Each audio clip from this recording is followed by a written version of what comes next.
This is Topsham.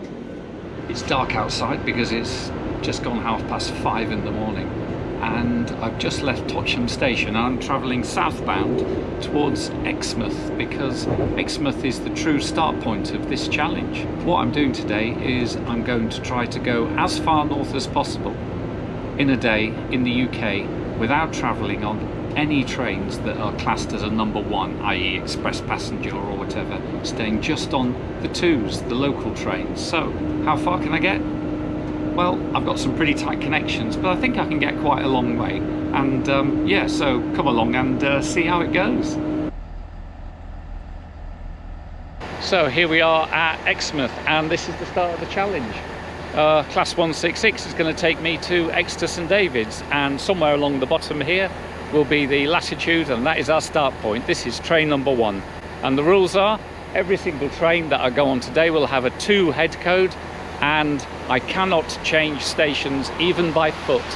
So you have to leave the station that you arrive on a type 2 train. So let's see how far north we can get, eh? Come on. So just to clarify for viewers, British head codes or train reporting numbers are 4 characters made up of a number, a letter and 2 more numbers. Now, the first number denotes what type of service the train is running. For passenger trains, they are generally either a 1, which denotes an express, or a 2, which denotes a more local stopping train.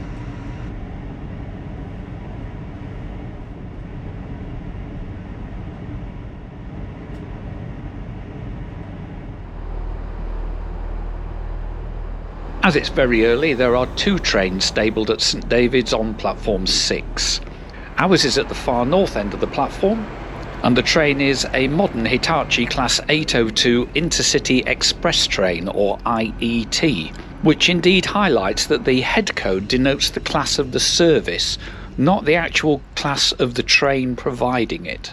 Well, that's ride number 1 under the belt, and here we are at Exeter St David's, and probably getting the nicest ride of the journey today. I mean, I know there's a lot of complaints about the IET seats, but yeah, everything else is probably going to be class 150s and things like that. So yeah, I'll probably enjoy the smoothness of the IET as we travel up to Bristol Temple Meads. So yeah, next stop Bristol, and yeah, keep going north.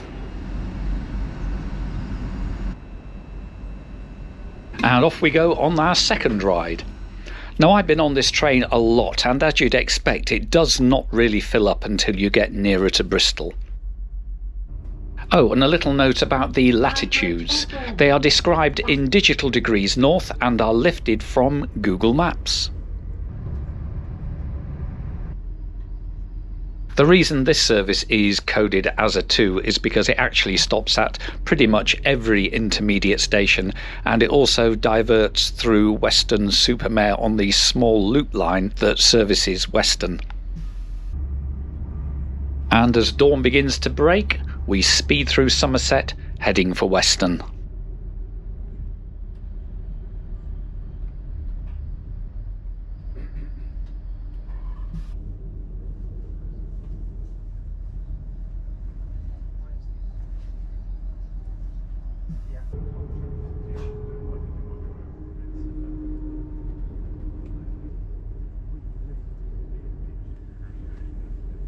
And there's a decent number of people on board now as our IET takes its turn acting as a Bristol commuter train.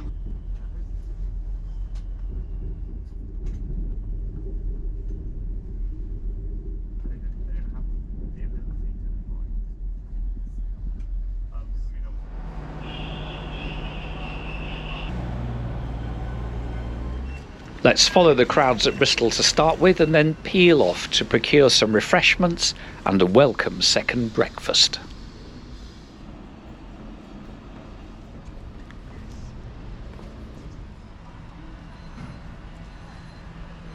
Made it to Temple Meads, so yeah, always if you've got a bit of time at Temple Meads, then get yourself a coffee from just down there at Hart's Bakery.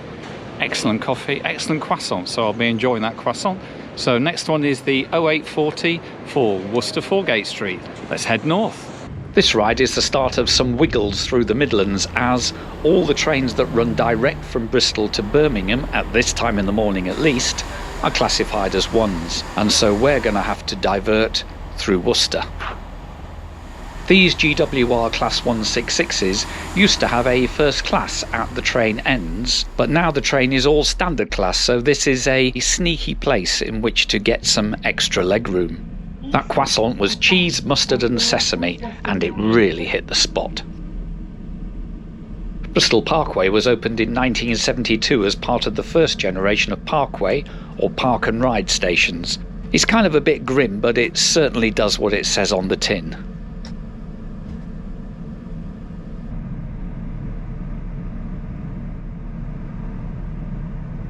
At Westerly Junction we leave the electric line going east to London as we swing north on the main line to Birmingham, and soon the overhead wires peter out. We're skirting the edge of the Cotswolds here, and in the morning sun the old county of Gloucestershire is looking mighty fine. And looking west are the flatlands that lead to the Severn Estuary, a hugely important area for bird life.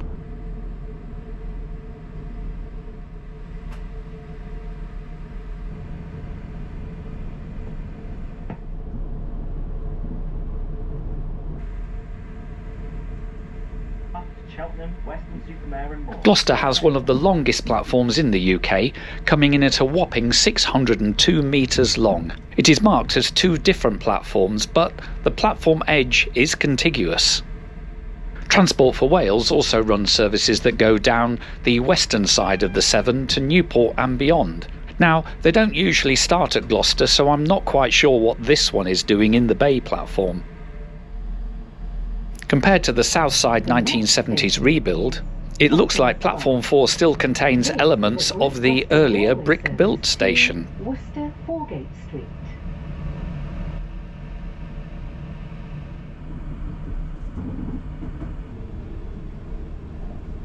The next station is Ashchurch for Tewkesbury. This is a Great Western Railway service to Worcester Foregate Street. Ashchurch for Tewkesbury is yet another station I usually pass at high speed, but today I think I'm going to be stopping at nearly every station on the route. North of Ashchurch, Gloucestershire gives way to Worcestershire, and the weather stays uplifting. Worcester will be the first decent break I've had, and I'm looking forward to tea and cake at the station's cafe, which is located in the converted station signal box. We are now approaching Worcester Shrub Hill. At Shrub Hill, the Great Malvern to London service waits patiently to depart on its way. And it finally feels like we're beginning to leave the Great Western behind, as the station wears West Midlands Railway colours.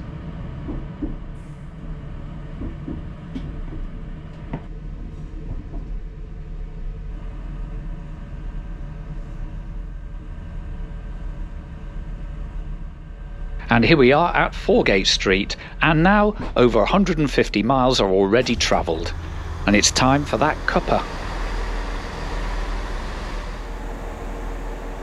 Oh. Well, it doesn't matter if a sign says open, because a padlock says closed a lot much more defiantly. How disappointing. Still, I'm sure somewhere out there Worcester can provide me with tea. Actually, it's not a bad little station down here. There's a decent ticket office, where I shall buy my next ticket, and a chance to learn some Latin. The city certainly says it believes in being faithful, although the royalist garrison actually surrendered to the New Model Army in 1646. Such is the power of punk rock, I suppose.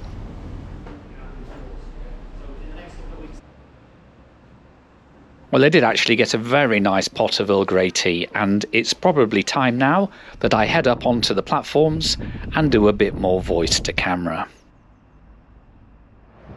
Worcester Foregate Street. So we've got up as far as Worcester. Little bit of a diversion. Couldn't just go up Cheltenham to Birmingham because all those trains are number 1s. So here we caught the number 2 style and came in on platform 1, and now we're leaving on platform 2. Interesting station actually, Worcester, because it's like 2 single track platforms really, in the sense that quite a lot of trains like the one I was on that came up from the south come in at that platform and then reverse out, and then quite a lot of trains that come in from Birmingham, they will come into this platform and then reverse out. So trains going in both directions at both platforms. We're on time. The 11:15 out of here is on time. Fingers crossed, but the further north it gets, I think the more dodgy it's going to get. So yeah, fingers crossed for the north.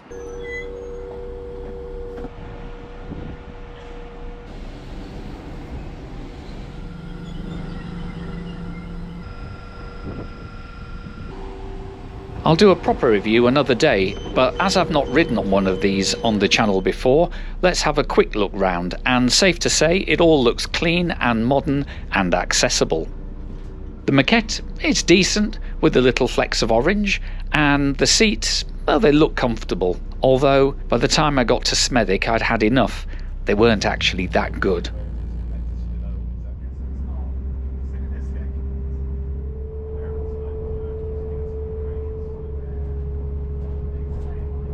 Hartlebury definitely could be worth a return, what with it having a tap house in the old station building.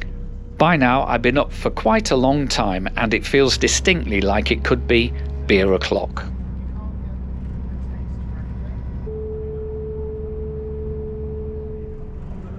Kidderminster is the home of the Severn Valley Railway, which runs from here to Bridgnorth. You know, I've never seen so many old Western Region diesels in one place.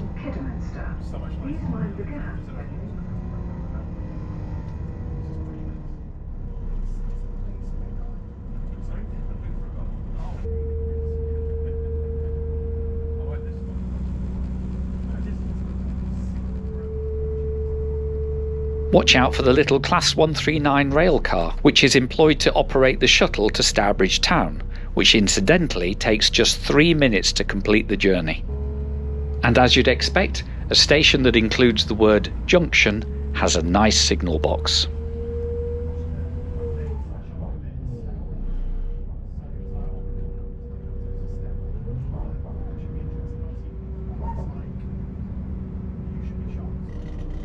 And here we are at Smethwick Galton Bridge, and I've been travelling now for over 6 hours.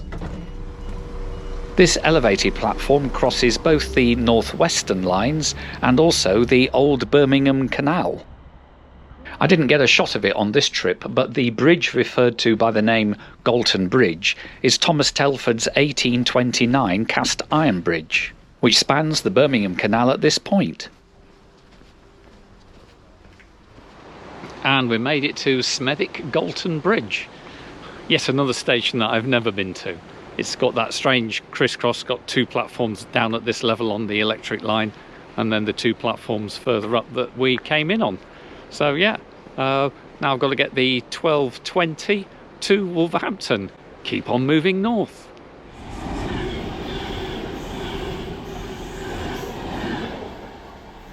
And here comes our London North Western Railway Class 350. I suppose we can count that as another railway carrier brand, although both London North Western and West Midlands are actually operated by the same train operating company. This line appears to be one of those that closely follows the route of an earlier canal, and so we track alongside the Birmingham Canal for much of the way. 100 miles of the original 160 miles of the Birmingham canals are still navigable.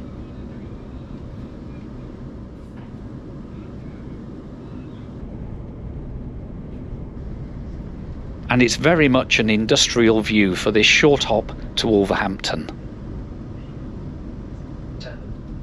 Our final station. Ladies and gentlemen, service now arrives, terminates Wolverhampton.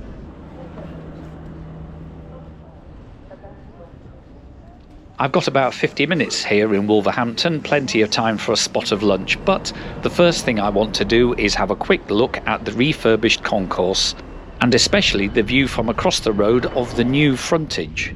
It looks pretty good and is reminiscent of the local football team's black and gold colours. But what I really need is to have a quiet sit. More than anything, to check what's going on further north with real-time trains. This is where it starts to get trickier with tighter connections and the ever-present threat of cancelled trains.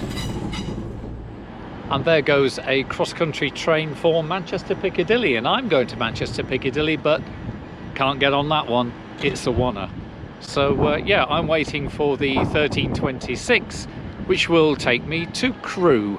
And keep going north, John. Keep going north. Oh, and our first worry today is I've heard there is problems around Stockport. So when I get to Crewe, I will be changing for Manchester Piccadilly on the local train with Northern. They've cancelled a number of trains out of Crewe for Manchester Piccadilly. At the moment, the one I need is still running. And it's another Class 350. But this time it's one with the higher density 3+2 seating, but there's certainly plenty of space today. And as we pull out, Pendolinos, they're just for looking at today, I'm afraid. Once out of Wolverhampton, the 350 takes no time getting up to its maximum speed, and we're soon coming into Stafford. The much maligned Stafford station was rebuilt in 1962 in the brutalist style as part of the West Coast mainline electrification programme.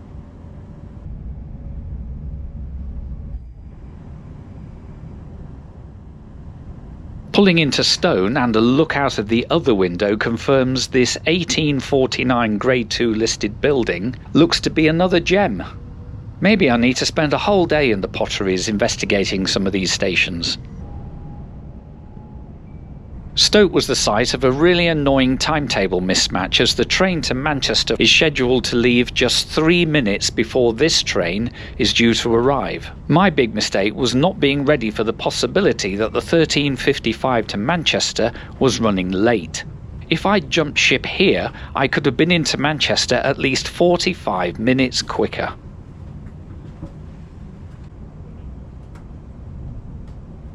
I'm sat here feeling really grumpy about not monitoring that train's departure on the approach to Stoke and not being ready to jump off and make the switch. It was a rookie error that could cost me dear if my train to Manchester gets cancelled or seriously delayed.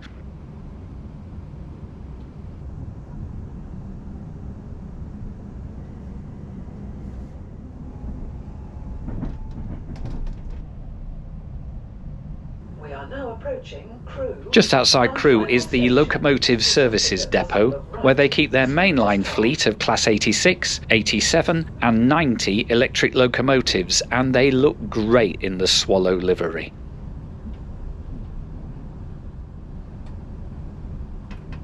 And we're at Crewe, one of the UK's great railway towns. 8.5 hours in and I'm starting to feel a little tired, and I'm getting a bit worried too.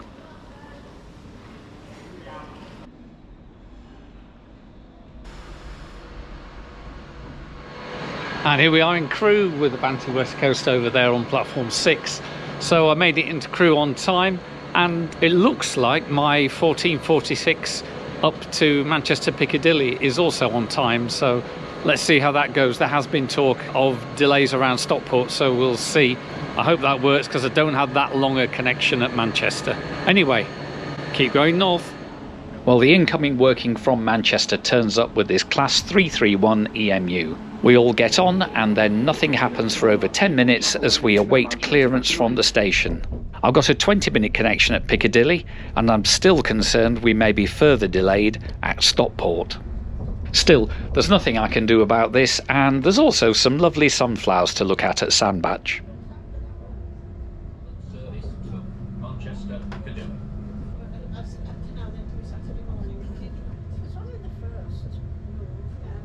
After Holmes Chapel, the Twemlow Viaduct gives us a great view of the Cheshire countryside.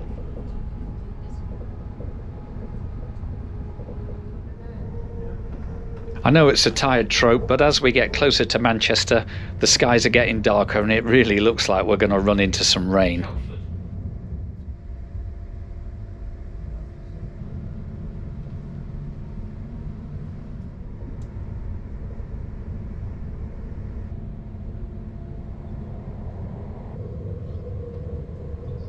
I'm checking the clock at Alderley Edge and we're making up time. Things are looking up.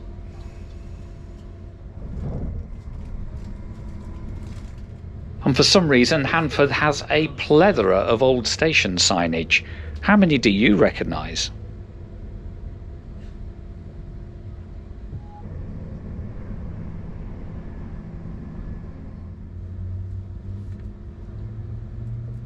And at Cheadlehume we are joined by the direct line from Stoke-on-Trent.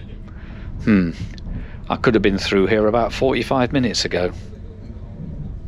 Well, let's just hope things are okay at Stockport, because we're now only about 5 minutes late.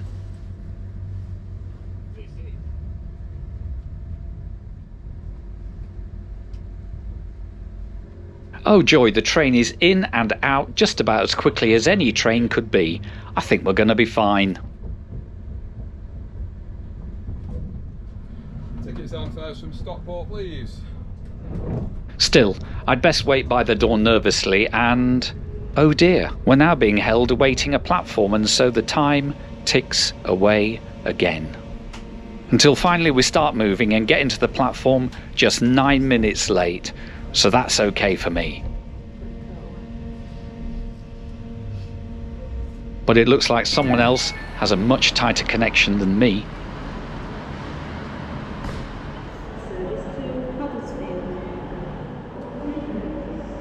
To keep the cost down, I'm now travelling on a North West Ranger ticket, and of course the machines aren't going to like that now, are they? I don't know whether or not I filled that in on that piece of paper. But finally we get through.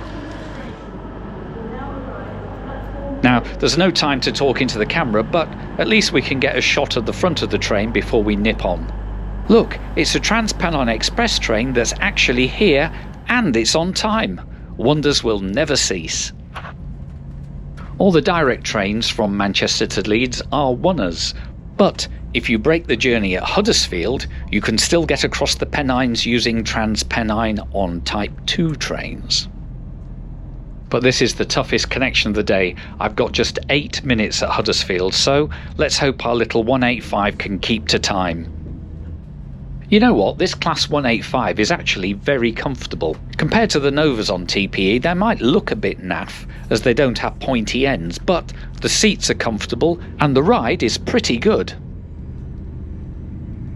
In an earlier video, a commenter pointed out that this place is pronounced Mosley. So, here we are at Mosley.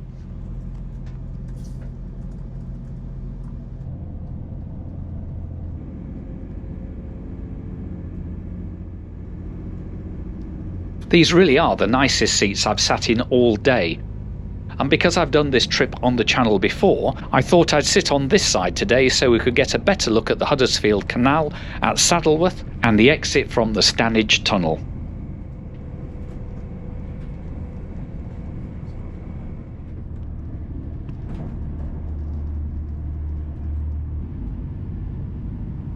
And indeed, as we pop out of the tunnel, there's a great view of the canal and the visitor centre.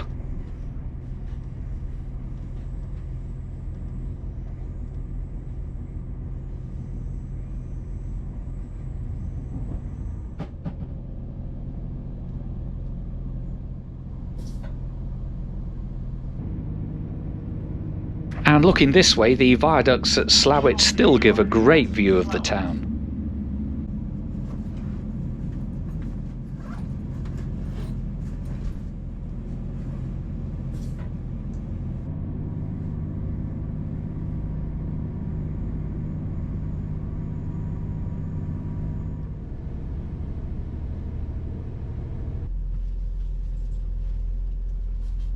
And we are spot on time at Huddersfield, and there's one or two other people making the walk up to the bay platform to make the connection.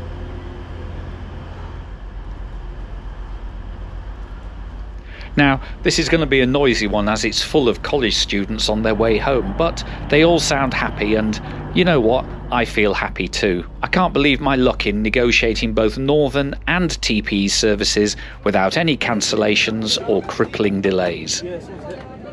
At Murfield, the George Lyle's carpet yarn spinning mill has now been converted into over 100 luxury apartments.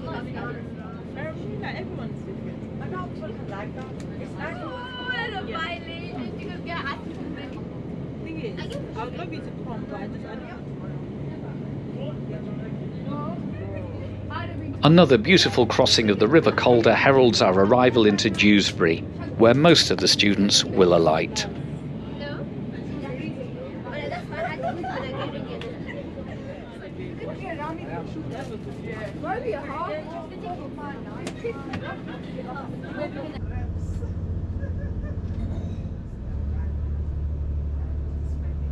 Batley used to be home to one of the biggest variety clubs in the whole of the UK, and the Batley Variety Club featured performances from Louis Armstrong, Shirley Bassey, Tom Jones, Roy Orbison and the Bee Gees, and at one time it had over 300,000 members in the north of England.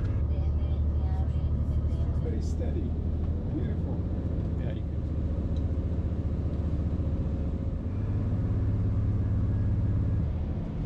And just beyond Morley, it looks like another news station is coming together at the White Rose out-of-town shopping mall.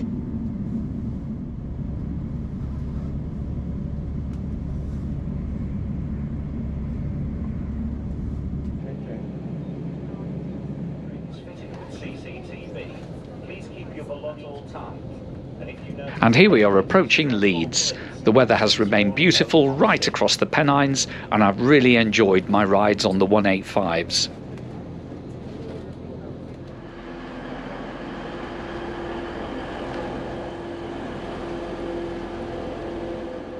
I'm going to take a short break here to buy something to have as a picnic tea on what is, I think, the most important train of the day. And that's it, we've made it to Leeds. Bit of a hairy time at Manchester and another quick change at Huddersfield, but we've made it to Leeds, and we had to get to Leeds. We had to make it to Leeds for the 1819 to Carlisle. The only way to get north from here is to go on the Leeds to Carlisle route. You can't get north of Preston, you can't get north of York, so you had to get to Leeds as far as I could tell. So we've managed it, we've got here, and it looks like the 1819 is running. Will it all end in Carlisle though? Well, you'll just have to carry on and see. To the north.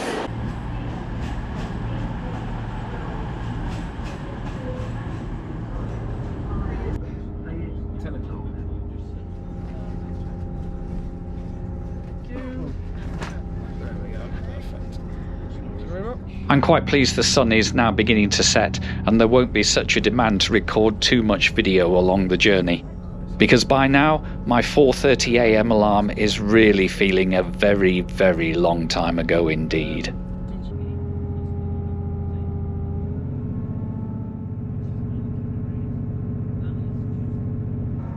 Still, I can record some views of North Yorkshire in the gathering twilight, and as my tiredness increases, so does my confidence that the journey I planned back home in Devon will now be successful.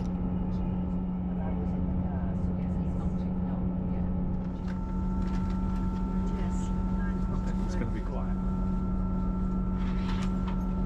It feels like Skipton is the real gateway to the Settle and Carlisle line. But I'll have to come back to make a proper video. There's not going to be enough light to have any concept of the beauty of this line.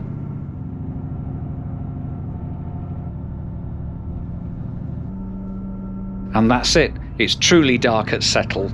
Nothing now for it but to just kick back for the ride to Carlisle on what is now a very lightly loaded train indeed.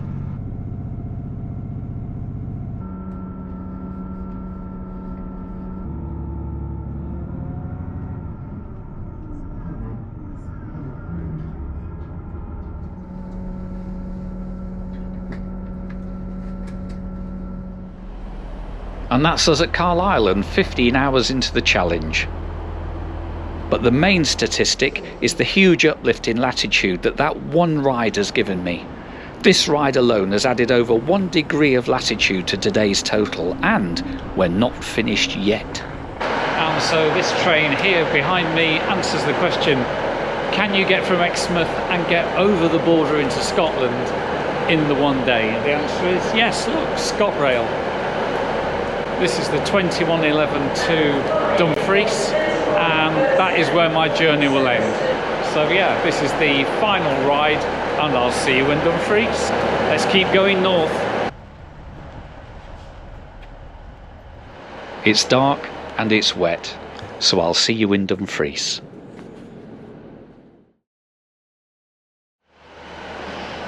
Well, I've managed to complete the challenge in just under 16 hours.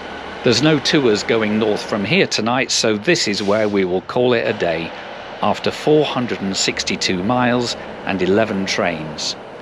I'm off now to check into my bed and breakfast, which is just around the corner.